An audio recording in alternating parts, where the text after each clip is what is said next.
ने उठाई थी, सर को झुकाया और ज़ारो कतार रोने लगे।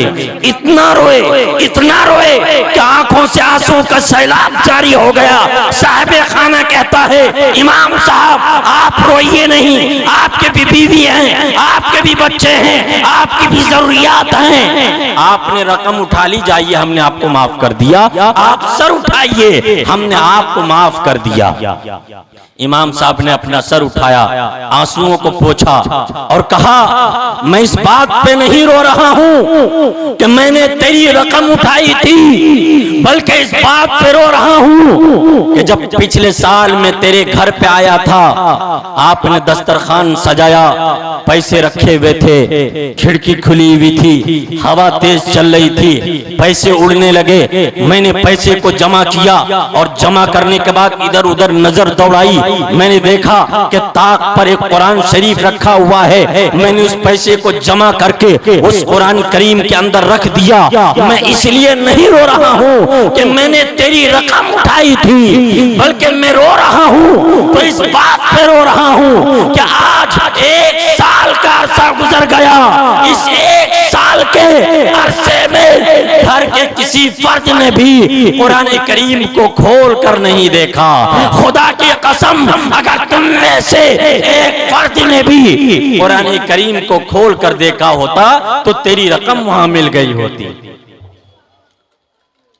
अल्लाह। ऐ मुसलमानों, आज हमारी ये हालत है या नहीं? दिन में 50 बार अपने स्क्रीन टच मोबाइल को साफ करने वाले नौजवानों, याद रखो, अगर हमने कुरान से मोहब्बत नहीं किया, कुरान की तिलावत नहीं की, कुरान से अकीदत नहीं रखा, इन बच्चों से जो मदरसे में पढ़कर हाफिज कुरान बने हैं, अपने सीनों में कुरान करीम को बसा रहे हैं, अगर इनसे अकीदत नहीं रखी तो यकीनन कल क़यामत के दिन हमारे लिए बड़ा खसारा होगा। मेरे दोस्तों, कुछ जरूरी तो नहीं, जान बचाए रखना, कुछ जरूरी तो नहीं, जान बचाए रखना, जान से बढ़कर है ईमान बचाए रखना।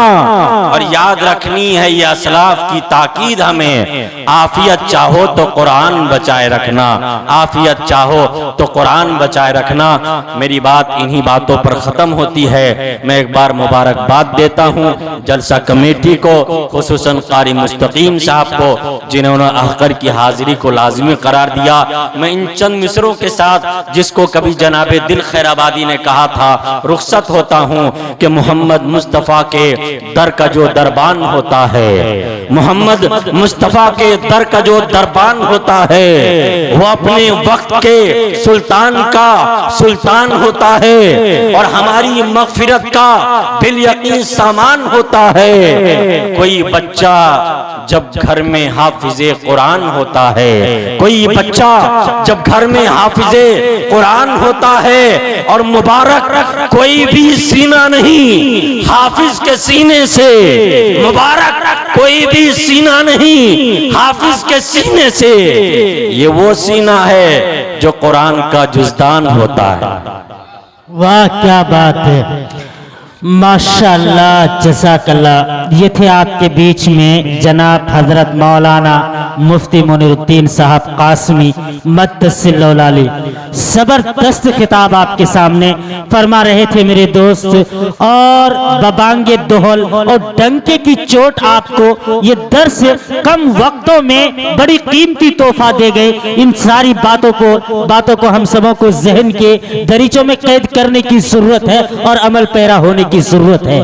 और हकीकत भी यही है। यकीन जानिए, अगर आज मैं इन अकाबिरीन के आगे अगर बैठा हूं, आपने इस सरजमीन दहली पर कितने रोडों पर सफर किया होगा और आपने ये देखा होगा कि जो 2 टांग से लाचार होता है तो फुटपाथ पर भीख मांगता होता है। मगर आज अल्लाह के कलाम की ताकत है मेरे दोस्त, जो आज इन अकाबिरीन के बीच